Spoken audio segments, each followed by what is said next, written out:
Assalamualaikum warahmatullahi wabarakatuh. Bismillahirrahmanirrahim. Alhamdulillahirabbil alamin. Nahmaduhu wa nasta'inuhu wa nastaghfiruh. Wa na'udzu billahi min shururi anfusina wa min sayyiati a'malina. May yahdihillahu fala mudilla lahu wa may yudlil fala hadiyalah. Asyhadu an la ilaha illallah wahdahu la syarikalah wa asyhadu anna Muhammadan abduhu wa rasuluh la nabiyya wa la rasula ba'dah. Allahumma sholli wa sallim wa barik ala sayyidina Muhammad wa ala alihi wa ashabi ajma'in. Ya ayyuhalladzina amanu taqullaha haqqa tuqatih wa la tamutunna illa wa antum muslimun. Ya ayyuhalladzina amanu taqullaha wa qulu qawlan sadida yuslih lakum a'malakum wa yaghfir lakum dzunubakum wa may yuti'illaha wa rasulahu faqad faza fawzan 'azima. Bapak-bapak, ibu-ibu, jamaah salat subuh Masjid Besar Sleman Kota ingkang hormati rahimakumullah. Nyun pangapunten kala wae dalu jam kalih menika Ustadz Muslim WA kula kala wau dipun lajengaken Pak Bambang jam sekawan. Nggih WA kula awit Ustadz Muslim jam 2 nembe kundur safar. Dados supados kula nyekapaken ngoten. Menika nyun pangapunten menawi enjang menika kula sing matur kagem akhirus sanah. Tutup tahun sebelum Ramadan. Mereka insyaallah kan pengawasan terakhir sebelum Ramadan. Mugi-mugi nggih manfaat kagem kita sedaya. Saderengipun sarengan kita ngunjakaken Rasul alhamdulillah wonten ngasanipun Allah Subhanahu wa taala ingkang saestu Allah tansah paring kathah kanikmatan karahmatan dhumateng sedaya. Sepirangan nikmatipun Allah ingkang menika kita dipun paringi saged wungu kanthi sehat wal afiat. Alhamdulillah akhyana ba'dama amatana wa ilaihin nusyur. Menawi miturut almarhum Bapak Jabir Ali kok bentuknya jamak kenapa? Kok mboten alhamdulillah akhyani ba'da amatani walin nusur, itu akhyana ba'da amatana walin nusur kan bentuk jamak. Lah diharapkan mungkin sepatus lek do tangi iki bareng-bareng ngoten. Bareng-bareng untuk song-song subuh utawi sebelum subuh. Nek bentuk mufrad kan alhamdulillah akhyani ba'da amatani walin nusur, tapi Rasulullah SAW paring contoh alhamdulillah akhyana ba'da amatana wa ilaihin nusyur. Ingkang kaping kalih tentu alhamdulillahirabbil alamin ugi bilih kula panjenengan teng paringan kaentengan saged tindak masjid kanthi nindakaken sepirangan dawuhipun Allah njenengan salat subuh kanthi jamaah, kalajengaken taklim ngantos suruk lan kalajengaken salat suruk 2 rakaat. Mugi-mugi dados sepirangan amal-amal kesaenan ingkang tinampi wonten ngasanipun Allah Subhanahu wa taala. Amin ya rabbal alamin. Wonten majelis menika paling boten sampun wonten 3 ingkang maringi hikmah utawi bab Ramadan. Kantun sehari benjang Jumat insyaallah akhir Sya'ban lajeng terkait kali sangsa Ramadan nun sewu menika upama ketok barang nu bau semerbak harumnya sudah semakin jelas. Sehingga pertama nggih nuwun sewu sing saking mimbar menika. Ustadz Widal Wahid menika nerangken bab ru'yatul hilal lan ugi wujudul hilal. Ingkang lajeng wonten ingkang ngagem imkan ru'yah. Tahun menika sepakat lajeng imkanur ru'yah. Saya ingkang agem wujudul hilal utawi ingkang agem ru'yatul hilal ning lajeng agem imkanur ru'yah, sehingga insyaallah se-Indonesia senajan mangke sonten Kementerian Agama nembe mengadakan sidang isbat untuk menetapkan Ramadan tahun menika ning kadosipun tetap sesarengan benjang Sabtu tanggal 1 Maret sesarengan kalian tanggal 1 Ramadan. Ning intinipun nek takone lek poso kapan sing bener jawabe tanggal 1 Ramadan. Ampun tanggal 1 Maret. Mergo nek jawabe tanggal 1 Maret tahun ngarep terus lek poso tanggal 1 Maret jari Pak Kiai dados bisa dados salah gitu. Senajan dilelah nggih tanggal setenggal. Lajeng bab imkanur ru'yah menika kalau wingi sampun Ustadz Wildan Wahid nggih. Lajeng ingkang kaping kalih menika Ustadz Supratman pada hari Sabtu Kliwon. Intinya ada 2 yang harus kita lakukan sebelum Ramadan. Yang pertama adalah bulan Ramadan adalah bulan bertaubat, bulan pengampunan. Maka perbanyak istighfar, mohon ampun, karena dengan diampuni dosa-dosanya ibadah semakin nikmat. Contoh saking Ustadz Supratman. Contoh bahwa Nabi Muhammad itu adalah pribadi yang maksum, yang tidak punya dosa. Maka Rasulullah ibadah kuat sekali karena dadanya tidak terkontaminasi oleh dosa. Hatinya bersih, maka ibadah adalah hiburan. Sehingga Rasul wonten kitab Sejarah Muhammad saking Muhammad Husain Haikal menerangkan bahwa hiburanku adalah sholat. Menika karena tidak punya dosa. Wonten surah Al-Mutaffifin dimana kalla barona ala qulubi maka naksibun. Tidak demikian, tapi apa yang kamu usahakan telah menutupi hatimu. Orang-orang maksiat itu perbuatannya menutup hati sebagai kayak selimut hitam atau seperti mantel hitam yang menodai hati. Kemudian yang kedua ikhlas. Ustadz Muslim, Ustadz Supratman nerangkan bab pentingnya ikhlas. Ikhlas itu merupakan salah satu syarat diterimanya amal. Bilih ikhlas itu kunci diterimanya amal. Menika wonten tulisan sing kula aturaken mriki bahwa pertama keutamaan ikhlas adalah merupakan perintah Allah Subhanahu wa taala al-bayyinah wa ma umiru illa liya'budullaha mukhlishina lahud-din al-ayah. Yang kedua buah dari keimanan yang benar.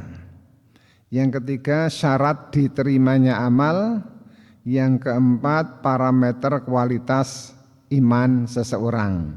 Wa man ahsanu dinan mimman aslama wajhahu lillahi wa huwa muhsinun fattabi'u wattaba'a millata Ibrahim hanifa wattakhadha Ibrahim khalila.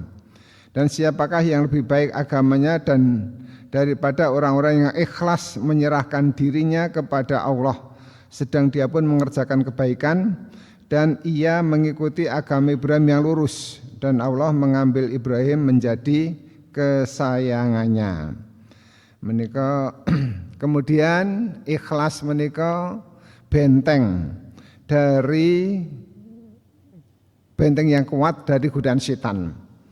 Di dalam surah Al-Hijr ayat 39-40 Allah berfirman a'udzubillahi minasyaitonir rajim qala rabbi bima aghwaytani la uzayyinna lahum fil ardi wa la ughna majma'in illa ibadaka minhumul mukhlasin. Iblis berkata, ya Tuhanku, oleh sebab engkau telah memutuskan bahwa aku sesat, pasti aku akan menjadikan mereka manusia memandang baik perbuatan maksiat di muka bumi. Dan pasti aku akan menyesatkan mereka semuanya, kecuali hamba-hamba engkau yang ikhlas di antara mereka. Menurut pentingipun ikhlas. Kalau wingi Ustadz Supratman pas pengajian IBHI wonten mriki lewat mimbar menika. Lajeng apa keutamaan tanda-tanda ikhlas? Tanda-tanda ikhlas diantaranya adalah menyembunyikan amal, takut popularitas karena khawatir akan menyimpang dari tujuan awal dari amal. Menawi kemudian akan muncul riya atau sum'ah atau ujub. Kalau tidak hati-hati, meskipun sudah berupaya ikhlas, tapi bisa jadi akan kalau semakin diketahui oleh orang banyak, memang ada yang harus disembunyikan amal itu dan ada yang boleh terang-terangan. Kemudian mengakui kekurangan diri bahwa kita itu lemah, sehingga kita mohon kepada Allah untuk bisa menjaga diri dari beberapa perbuatan yang bisa merusak amal. Dalam salah satu ada 6 nuwun sewu, kalau terkait saya bawa kertas suwek-suwekan, 6 perkara yang mengikis amal. Perkara itu bisa dikikis, amal kita bisa menjadi terdegradasi. Ada 6 hal yang bisa mengikis. Nanti nek kula terus kemangke insyaallah, cuil-cuilan kertas. Cenderung menyembunyikan amal perbuatan. Yang keempat, mengutamakan ridha Allah daripada mengharap penghargaan manusia. Cinta dan marah karena Allah, bersungguh-sungguh dalam amal tanpa melihat posisi dan balasan prestasi dari manusia, sabar terhadap panjangnya jalan kesulitan dalam beramal. Itu salah satu tanda-tanda orang yang ikhlas. Ada 7 poin tanda-tanda ikhlas. Niki kula meresume para ustadz-ustadz terpilih. Kemudian dari Ustadz Nur Baitz itu diterangkan tentang hal-hal yang kesalahan-kesalahan dalam songsong Ramadan atau kesalahan-kesalahan dalam melaksanakan Ramadan pada hari Jumat pagi. Ada di antaranya kemarin terangkan bahwa Pak Dusan itu kan tidak ada tuntunan dan sebagainya. Itu Ustadz Nur Baitz nggih, bener nggih. Amin Nur Baitz, kula nu jan memberi kula niku ora akeh gampang heng. Kemudian Ustadz yang kemarin Ustadz Abu Salam Busro tentang beberapa keutamaan Ramadan. Dalam buku karangan Abu Bakar Muhammad Lalu Al-Atsari diterangkan hampir mirip dengan disampaikan oleh Ustadz Abu Salam Busro, bahwa salah satu yang belum atau menjadi tambahan bagi saya, bahwa bulan puasa adalah termasuk salah satu berpuasa di bulan Ramadan termasuk salah satu rukun Islam. Kemarin juga sudah disampaikan. Dan jika ditunaikan dengan benar dan ikhlas, maka surga adalah ganjarannya. Dalam satu riwayat, dalam hadis Muslim nomor 1397 dan hadis Bukhari nomor 1397 dan hadis Muslim nomor 14, pernah Abu Hurairah meriwayatkan dari Rasulullah SAW, seorang Arab dusun pernah datang kepada Nabi SAW lalu berkata, tunjukkan kepadaku amalan apa yang jika aku mengerjakannya aku akan masuk surga. Nabi menjawab, ta'budullah la tusyriku bi syai'a wa tuqimus sholatan maktubah wa tu'addiz zakatal mafruḍah wa tasum Ramadan. Engkau menyembah Allah, jangan menyekutukannya dengan sesuatu pun. Dirikanlah sholat wajib, tunaikan zakat yang diwajibkan dan puasa Ramadan. Orang itu berkata, demi Allah yang jiwaku di tangannya, aku tidak akan menambahnya. Setelah orang itu pergi, Nabi bersabda, barang siapa ingin melihat penghuni surga, maka lihatlah orang itu. Sehingga hadis riwayat Bukhari nomor 1397, hadis riwayat Muslim nomor 14. Itu salah satu keutamaan Ramadan dikaitkan dengan rukun Islam. Kemarin dalam hadis Muslim, puasa Ramadan itu adalah rukun Islam yang kelima. Kemarin Ustadz Abu Suro sampun ngendika bahwa kalau di dalam Arba'in Nawawiyah hadis nomor 2, rukun Islam yang kelima adalah haji. Tapi dalam hadis Muslim di Arba'in Nawawiyah nomor 4, ini nomor 3 gitu. Nomor 3 itu adalah urutannya iman kepada bersahadat, kemudian sholat, kemudian tunaikan zakat, kemudian laksanakan haji, dan tasum Ramadan, puasa di bulan Ramadan.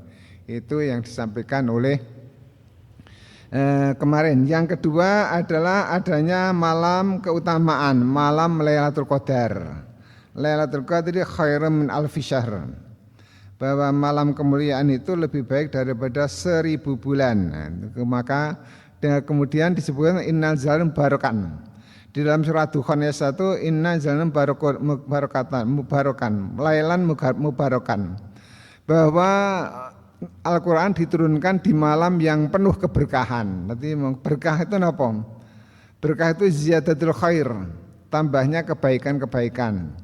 Mila monggo di bulan Ramadan nanti kita upaya maksimal. Kula meresume mawon nggih niki nggo mengenang yang sudah. Biasanya ilmu niku nek di bulan baleni lebih nyantal gitu. Kan masuk kuping, nuwun sewu istilahipun, kemudian masuk ke otak sebagai pengetahuan, masuk ke hati menjadi pemahaman. Lalu ilmu menika masuk kuping gitu. Nek ora cemandal ya terus metu meneh. Itu sebagian benar ya masuk kuping terus keluar lagi Pak itu sebagian. Sebagian. Kemudian ada yang masuk ke otak menjadi pengetahuan. Pengetahuan itu baru pada wilayah hidayah irsyad. Mengetahui nek apik ning urung nglakoni. Mengetahui nek larangan ning ora didoi. Itu sebenarnya pengetahuan yakin. Misalipun ada orang-orang tertentu atau siapapun yang tahu bahwa Islam baik, maka dia ketika di Dukcapil takoni agama apa Islam gitu. Berarti kan sudah dapat hidayah karena sudah beragama Islam. Terus tahu kalau sholat itu rukun Islam yang harus ditunaikan dan dia yakin bahwa nek sholat ke dosa, nek sholat itu ganjaran. Ning wis sholat apa durung? Nah itu artinya baru dapat hidayah irsyad. Di pengetahuan saja, tapi belum menjadi tafakuh fiddin, belum menjadi pemahaman yang ada dalam hati. Kan wonten nggih sepirangan sing ngerti nek salat ke apik, ngerti nek jamaah ke apik, ning ora nindakke niku lak wonten 1 2 nggih, napa 3 4. Insyaallah. Itu diantaranya. Kemudian ada kalau sudah sampai ke hati itu menjadi pemahaman. Rasul ngendika dalam hadis Muslim, mayuriti lebih khairun faqih fiddin. Barang siapa yang Allah kehendaki menjadi orang baik, maka dia semakin faham tentang ilmu agama. Faham bukan mengerti, tapi tafaqquh fiddin, memahami ilmu-ilmu agama. Kemudian kemarin disampaikan oleh Ustadz bahwa puasa Ramadan Allah yang akan melipat gandakan puasanya orang-orang yang puasa, seperti hadis Abu Hurairah. Nabi bersabda, kalau Allah Azza wa Jalla kullu amali ibni Adam lahu ila syam wali wa ana ajzibih. Allah berfirman dalam hadis qudsi, semua amalan anak Adam adalah untuknya kecuali puasa itu adalah untukku dan aku yang akan mengganjarnya. Hadis riwayat Bukhari nomor 1094 dan hadis riwayat Muslim nomor 2760. Kemudian nomor 4. Nah, ini yang kemarin kurang lebih disampaikan. Ini saya mengambil dari buku yang lain. Puasa Ramadan itu akan menghapus dosa. Dalam hadis riwayat Bukhari nomor 38 dan dia ada juga di kitab lain 1901 dan di kitab yang lain 2008. Man shoma Ramadhana imanan wa ihtisaban ghufira lahu ma taqaddama min dzambi.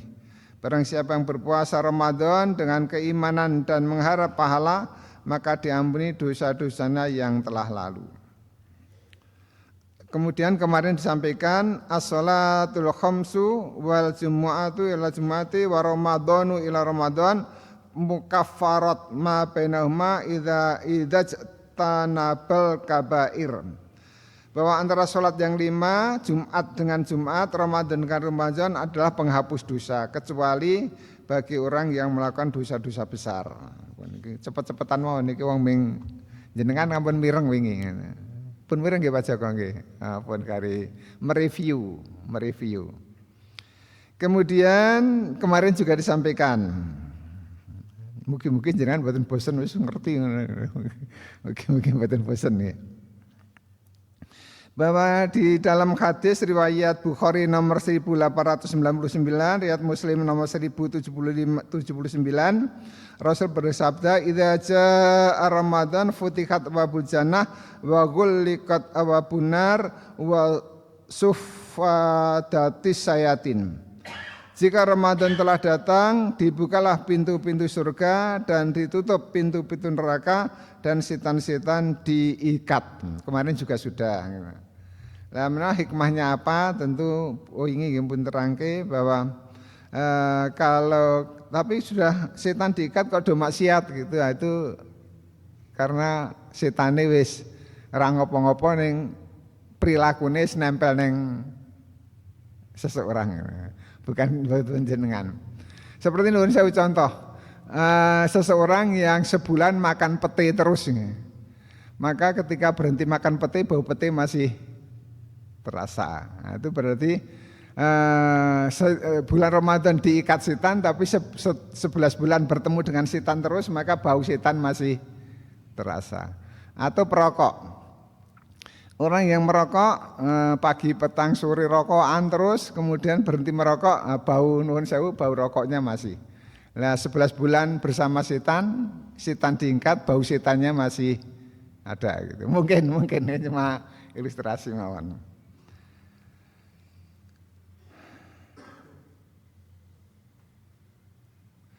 Al-Qadhi Al-Iyad berkata ada kemungkinan hadis ini menunjukkan hakikat sebenarnya, yaitu dibukakannya pintu surga, ditutupkan pintu neraka, dan dirantainya setan adalah tanda-tanda masuknya bulan Ramadan, dan sebagian pengagungan terhadap kehormatannya. Itu adalah menurut Al-Qadhi Iyad berkata ngaten. Kemudian yang keenam, bahwa pengkhususan satu pintu untuk orang-orang yang berpuasa yaitu sebagai ar-royan, wingi sampun kita. Dalam hadis riwayatipun Imam Bukhari nomor 1896, hadis Muslim nomor 1152. Sungguhnya di surga ada satu pintu yang dinamakan ar-royan, di mana orang-orang yang berpuasa masuk ke dalamnya, ke dalam surga pada hari kiamat. Tidak ada yang masuk selain orang yang berpuasa. Dikatakan kepada mereka, di mana orang-orang yang berpuasa, maka mereka masuk dari pintu itu. Setelah yang terakhir dari mereka masuk, ditutuplah pintu itu dan tidak akan pernah seorang pun yang bisa masuk lagi. Hadis riwayat Muslim nomor 1896, hadis riwayat Bukhari nomor 1896 dan Muslim nomor 1052. Kemudian kemarin juga sudah, pokoknya kan KKDK, kulak kono dol kene ya. Kulak kemarin kan ngaji itu KKDK nggih Mas jadi. Kulak kono dol kene, kulak kene dol kono gitu. Yang ketiga, yang ketujuh, bahwa berpuasa mendapatkan dua kegembiraan. Walisoimi farhatani, farhatun khina yuftiru wa farhatun ina khina yabqarabahu. Dalam hadis riwayat Muslim Bukhari nomor 7492. Orang yang berpuasa memiliki dua kegembiraan, kegembiraan tatkala berbuka dan ketika bertemu dengan Robnya. Hadis riwayat Bukhari nomor 7494. Kula kacamata ning sira do ketok dadi ras do kula kacamata. Nek sira ketok ketok sambung kaca mripat. Bergembira ketika berbuka ada dua makna. Makna yang hakiki yang lain seperti kemarin terangkan karena kita sudah rampung puasa. Kemudian kita ada makanan yang boleh kita makan setelah kita mengharamkan yang halal dengan berpuasa ketika sudah iftar masuk maghrib kemudian kita berbuka. Kemudian yang kedua menurut pemikiran tasawuf, syukurnya, gembiranya, farhatani, dua kegembiraan. Yang pertama khina yuftiru, ketika sampai hari jam saat iftar, itu karena alhamdulillah kita mampu melaksanakan puasa hari ini dengan sempurna. Nah itu disyukuri ketika iftar. Ketika berbuka puasa, alhamdulillah hari ini saya bisa puasa dengan sempurna, orang medot, dan syukur-syukur tidak panca indera juga dikendalikan, tidak melakukan kemaksiatan-kemaksiatan yang bisa mendegradasi amal pahala puasa. Lah itu kemudian ketika iftar itu bersyukur kepada Allah Subhanahu wa taala, kecuali bersyukur karena diberikan nikmat bisa makan dengan enak. Fala butuh rabb hadzal baitil ladzi at'amahum min ju'in wa amanahum min khauf. Di dalam surah Al-Quraisy. Sembahlah Allah, sembahlah Tuhanmu yang memiliki rumah ini falyabudu rabbal bait alladzi at'amahum min ju', yaitu Allah yang memberikan makan supaya hilang laparnya, wa amanahum min khauf, dan juga memberikan rasa aman supaya hilang takutnya. Ini sederhana menurut pemahaman Ustadz Adi Dayat. Secara global maknanya bahwa kita alladzi at'amahum min ju', Allah yang berikan makan supaya hilang laparnya, wa amanahum min khauf, diberikan rasa aman supaya hilang takutnya. Itu adalah stabilitas ekonomi dan stabilitas keamanan di negara.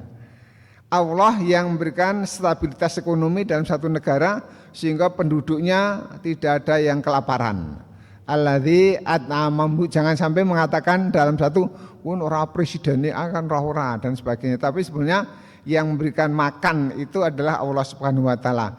Jalurnya bisa dari berbagai kelompok atau kebijakan. Wa amanu min khauf, dan berikan aman supaya hilang takutnya, stabilitas keamanan nasional.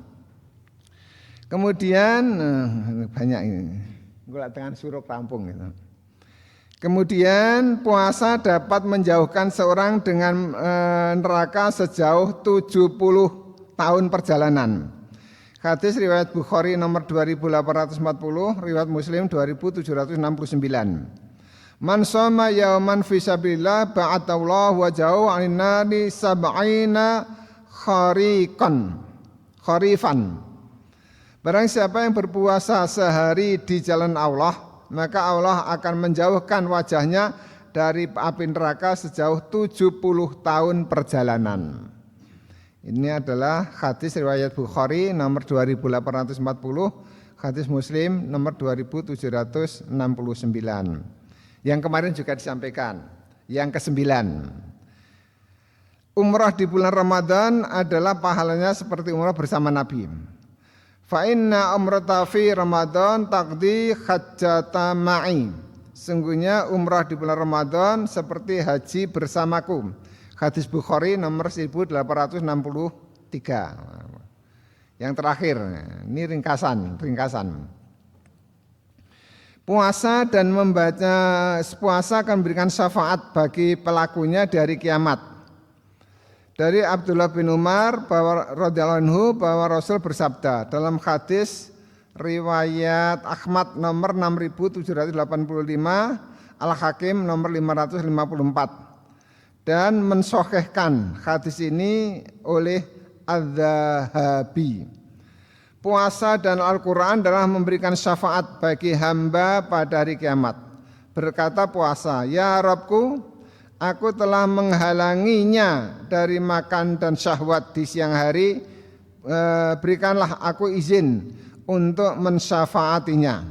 Dan Al-Quran berkata, ya Rabbku, aku telah menghalanginya dari tidur di malam hari, maka berikanlah aku izin untuk mensyafaatinya. Ia berkata, maka keduanya diberikan izin mensyafaati orang yang berpuasa dan orang yang membaca Al-Quran. Ini ringkasan kemarin. Yang ketiga Rodul Lali, Ustadz Ilbudan Wahid, Ustadz Amir Nun Bais, Ustadz kemarin Abu Salam Busro, Ustadz Lumawan, sing liyane lali. Yang keempat ini dari Ustadz Adi Dayat, tapi enggak di sini. Tapi cupliane asline itu. Mulange gampang sadung jenengan sadung iso ya mulang niku. Ming gari copy paste wis dadi gitu. Ming kesempatan yang belum ya Mas Nesta ini. Sadung iso. Jadi kula niku sadunge ya jenengan mesti bisa. Saya yakinnya iso. Nah, copy paste pun dadi. Tadi kan saya copy paste semua gitu dari Ustadz Hidayat. Ada 3 amalan utama di bulan Ramadan. Di antaranya beberapa amalan yang perlu kita raih. Yang pertama, tingkatkan kualitas ibadah, kata Ustadz Hidayat. Maka kalau gawe nempun niku jami rung tek kayak kula teruske bab pengerusak amal dan sebagainya. Karena supaya puasa atau di halaman berikutnya ada hikmah puasa Ramadan. Kemudian setelah itu di buku saya ini ada Judul yang berikutnya adalah syarat-syarat diterimanya ibadah puasa. Ini kan saya nanggu buku ini 30 tema pilihan kultum Ramadan. Rasa kangelan. Nyekeli buku ini nggak sasi rampung. Judulnya karangan Abu Bakar Muhammad lalu Al-Azhari menika 30 tema pilihan kultum Ramadan. Kan berdasarkan Al-Qur'an dan As-Sunnah. Jadi niki kalau maca niki ceramah sesasi beres insyaallah. Nah, jenengan kan ya iso sadurunge dari copy paste. Adi Hidayat mengatakan bahwa yang pertama tingkatkan ibadah. Maksudnya adalah lebih peduli di dalam buku tak gawa mboten nggih. Waduh ora tak gawa. Salah satu kunci bahagia itu adalah dalam buku Al-Bayanul Mustafa fi Wasyatil Mustafa itu ada 11 kunci bahagia. Salah satunya dari 11 itu adalah sangat memperhatikan kualitas ibadah gitu. Sekali lagi dalam kitab judulipun kula kalingan Al-Bayanul Mustafa fi Wasyatil Mustafa kitabnya di halaman 39. Tapi enggak hafal kayaknya. Api saya itu ala ini rapalan itu.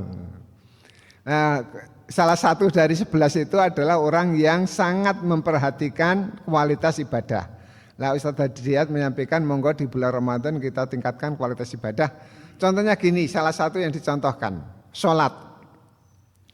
Sholat secara kualitatif, secara kuantitatif tetap bahwa sholat itu waktunya sudah ditetapkan, rokaatnya sudah ditetapkan, jumlahnya sudah ditetapkan, namanya sampai namanya pun sudah ditetapkan. Tapi yang perlu kita tingkatkan bukan rokaatnya, tapi tingkatkan misalnya kalau biasanya belum tepat awal waktu, tingkatkan sholat jamaah, sholat dengan pola di awal waktu. Yang kedua, kalau belum jamaah, tingkatkan menjadi sholat berjamaah. Kalau belum ke masjid, tingkatkan kualitasnya kemudian sholat di masjid. Kalau belum khusyuk, tingkatkan kualitasnya menjadi sholat yang khusyuk. Itu meningkatkan kualitas. Jumlahnya sama, 17 rakaat, waktunya sama 5 waktu, tapi kemudian ditingkatkan diantaranya itu awal waktu karena dalam hadis sahih salah satu amal yang terbaik adalah as-sholatu ala waktiha, sholat di awal waktu. Kemudian yang kedua tingkatkan, kemudian meningkatkan ada tadi jamaah. Kemudian yang ketiga lakukan di masjid. Yang keempat khusyuk. Ustaz Hidayat nambah satu, neralali kula. Lakukan sholat sunnah. Sholat sunnah beliau mengatakan 3 hal, 3 poin yang utama sholat sunnah. Yang pertama sholat sunnah rawatib muakkadah. Sholat sunnah rawatib muakkadah, sholat yang mendampingi sholat 5 waktu.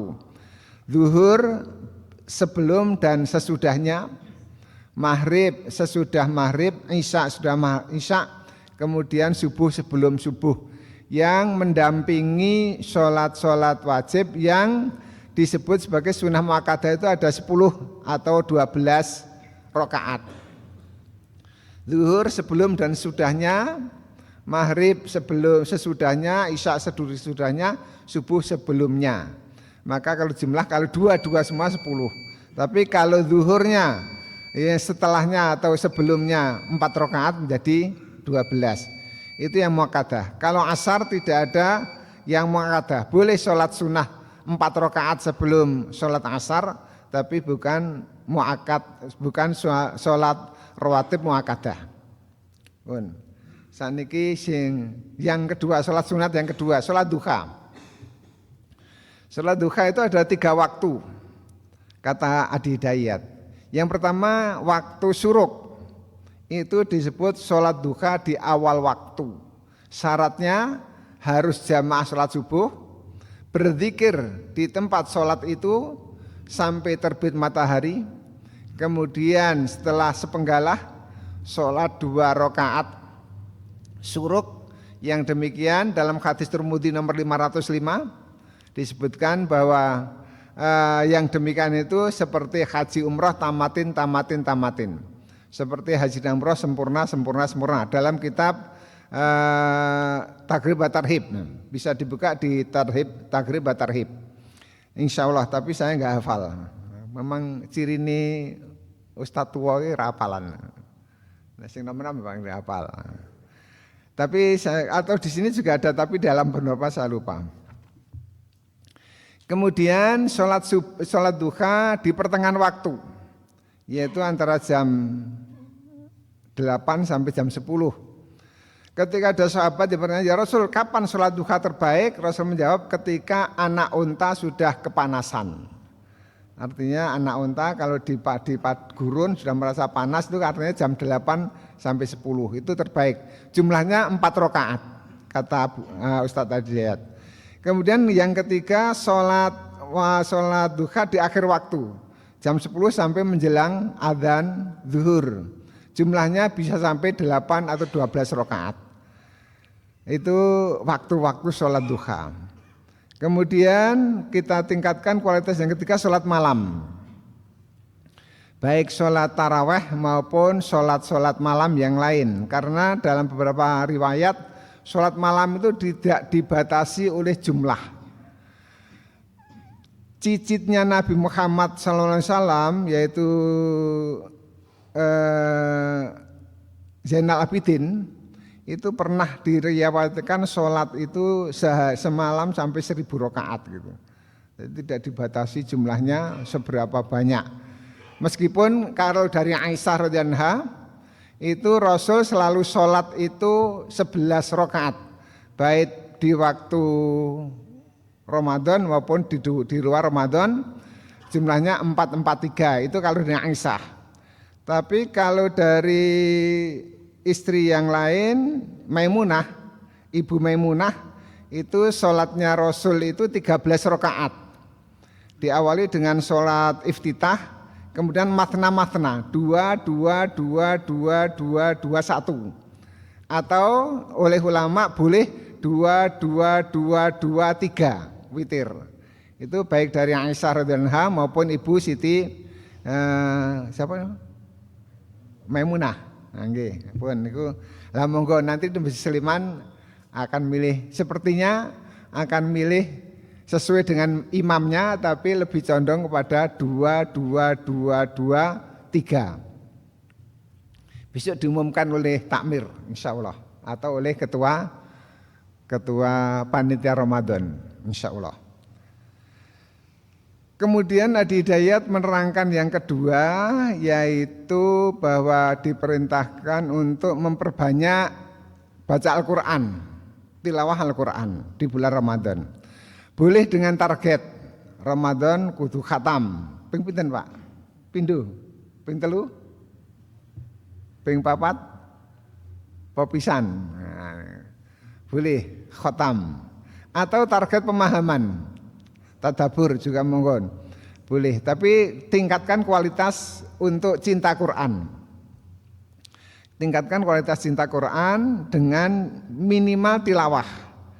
Syukur bisa terjemah, bisa tafsir, bisa tadabbur, dan harus dengan tajwid dan taksin. Nah, ada 5T, 5T: tilawah, terjemah, tafsir, tadabbur, taksin, tajwid. Nah, nggih Pak nggih. Apike kan ngoten gitu. Apike gitu. Nah, menika insyaallah itu berpahala besar sekali karena muga dieling-eling mangke. Quran kuwi nek maca kudu nganggo 6T. T pertama tilawah, T kedua terjemah, T ketiga tafsir, T keempat tadabbur, T kelima taksin, T kelima keenam tajwid. Nah, itu kan itu insyaallah paripurna dengan 6T. Pelan-pelan bagi yang belum fasih pahalanya double karena pahala gradul-gradulnya dengan pahala membacanya. Tilawah Al-Quran, target boleh saya nek Ramadan khatam ping pira ngeten nggih. Sebetulnya Adi Hidayat memberikan rumus penak. Kalau Ramadan 30 hari, kemudian kita bagi 30 juz bagi 30 hari. Sehari sak juz gitu. Kemudian sak juz dibagi 5 waktu, zuhur, asar, maghrib, isya, subuh. Itu kemudian dibaca. Kalau itu maka yang penting disiplin. Kita akan khotam tiap habis sholat 23 ayat. Itu sebulan khatam. Setiap habis sholat 23 ayat habis sholat. Tapi enggak boleh bolong. Nek bolong kudu dibayar di waktu yang lain. Itu kalau 23 ayat kali 5 waktu kali 30 itu khotam. Bahasa Indonesia katam. Dan tadi Iqra'ul Quran fa innahu ya'ti yaumil qiyamati syafi'an li ashabi. Bacalah Al-Quran karena Al-Quran itu akan memberikan syafaat kepada di hari kiamat kepada para penggemarnya, ashabi yang cinta dengan Al-Quran. Yang karena kitab suci Al-Quran, kalau Jalaluddin Rahmat memberikan contoh gitu. Meskipun surah itu sebenarnya saya ingin tanya kepada ustadz yang pintar bahasa Arab. Artinya surah itu apa tahu saya dengar surat nih. Tapi di surah An-Nur itu kan ya surat itu anzalnahu dan seterusnya. Tapi sebenarnya arti surat itu apa tahu? Kalau dalam kitabnya tafsirnya Jalaluddin Rahmat, surah itu artinya dinding. Dinding yang membatasi. Quran itu dinding orang misalnya bisa dibaca di surah Al-Isra, dinding untuk membatasi seorang muslim dari perbuatan maksiat itu dengan Al-Quran. Maka tapi Jalaluddin Rahmat memberikan ilustrasi menarik. Kalau seandainya Anda mendapat surat dari orang yang sangat kamu kagumi dan kamu percaya kejujurannya, dan surat itu ditutup dengan amplop rapi, ditulis surat ini penting demi keselamatan Anda. Itu kira-kira disimpan apa dibuang, apa dibaca? Mesti dibaca gitu. Misalnya dapat surat dibaca pengirim seseorang yang terpercaya kejujurannya baik, dermawan, tidak pernah ngapusi. Kemudian ada di sampul depan terus surat ini sangat penting demi keselamatan Anda. Gitu kira-kira dibaca apa dibuang? Dibaca nggih kira-kira. Dibaca nggih kira-kira. Lah Allah sudah kirim 114 surat. Dengan judul Al-Fatihah, Al-Baqarah, Al-Imran, An-Nisa, Al-Maidah dan seterusnya. 114 surat dan itu semua demi keselamatan kita. Bukan untuk Allah, tapi untuk keselamatan kita dunia akhirat. Kira-kira dibaca apa untuk mas kawin?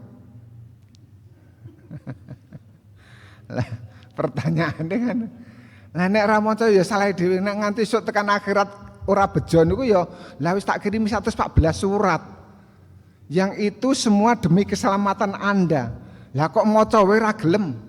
Nah, terus jenengan kira-kira nang kono jawab pripun? Kira-kira jawab pripun? Kamu ditakoni Gusti Allah nang Yaumul Hisab. Ya Allah kok dados kula urip ngoten pripun? Lah wis tak kirim Pak 114 surat. 114 surat itu isinya hanya untuk keselamatan Anda. Kamu membaca apa tidak? Mboten, pun guys kebuki.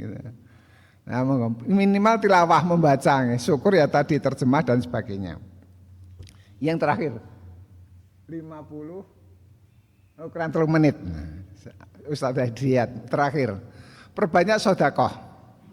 Di bulan Ramadan perbanyak sedekah karena sedekah di bulan Ramadan adalah sedekah yang terbaik. Maka monggo pertama kita di sini juga ada kaidah tulis infak Ramadan gitu. Kita upayakan lebih maksimal untuk bersedekah di bulan Ramadan. Kemudian kalau di dalam orang enggak bawa HP ya, ada yang berikutnya jangan lupa membayar zakat fitrah. Setelah akhir Ramadan salah satu kewajiban terakhir di bulan Ramadan adalah mengeluarkan zakat fitrah. Bagi yang itu fitri, tiap manusia, tiap pribadi. Kalau yang mampu tentu dengan zakat mal, meskipun zakat mal tidak harus akhir Ramadan. Sewaktu-waktu bisa mengeluarkan zakat mal. Tapi kalau zakat fitrah harus dikeluarkan sebelum berangkat sholat Idul Fitri. Kalau dikeluarkan setelah sholat Idul Fitri, maka bukan zakat fitrah tapi sedekah biasa. Monggo cuma sini 2,7 kira sepertinya 2,7 nggih. Pak Budi nggih. kurang lebih. Nggih, ya wis pokoke saya wa man tatama khairan fa huwa khairun. Nek kula matur mungkin kan nanti bagian sosial akan menentukan 2,7 atau 2, berapa. Ning Al-Qur'an wa man tatawwa khairan fa huwa khairulah. Barang siapa yang melebihkan ke tatawwa ada apa? Membuat satu amaliyah zakat fitrah dengan lebih itu khairullah, lebih baik. Nah umpama jenengan zakat fitrah iki 2,7 kilogram. Ning ngetokke 10 kilo niku ya mboten niku baik. Atau ngetokke malah sak bagor 20 kilo. Nah, itu juga baik. Jadi jangan ngirit banget no, jajan wae entek akeh kok zakat fitrah ming 2,5 ya punjuli ngoten insyaallah. Wa man tatawwa khairan fa huwa khairullah wa antasumu khairul lakum in kuntum ta'lamun. Ya mungkin itu yang kelingan saya dari beberapa amaliyah terkait dengan Ramadan. Di buku ini sebenarnya di halaman berikutnya judul yang kedua adalah hikmah puasa Ramadan. Tapi karena waktunya sudah habis gitu. Entak tahu? Habis. Pokoknya ngaji ki kudu rampung kudu tepat nah. Dipunjuli protes. Mboten jenengan. Mekaten Bapak Ibu, ini yang terakhir di sebelum Ramadan, insya Allah besok pagi mboten nonton kajian. Nyuntunganipun ya, Pak. Mugi-mugi kula keluarga lan ugi jenengan sedherek keluarga diberikan sehat walafiat.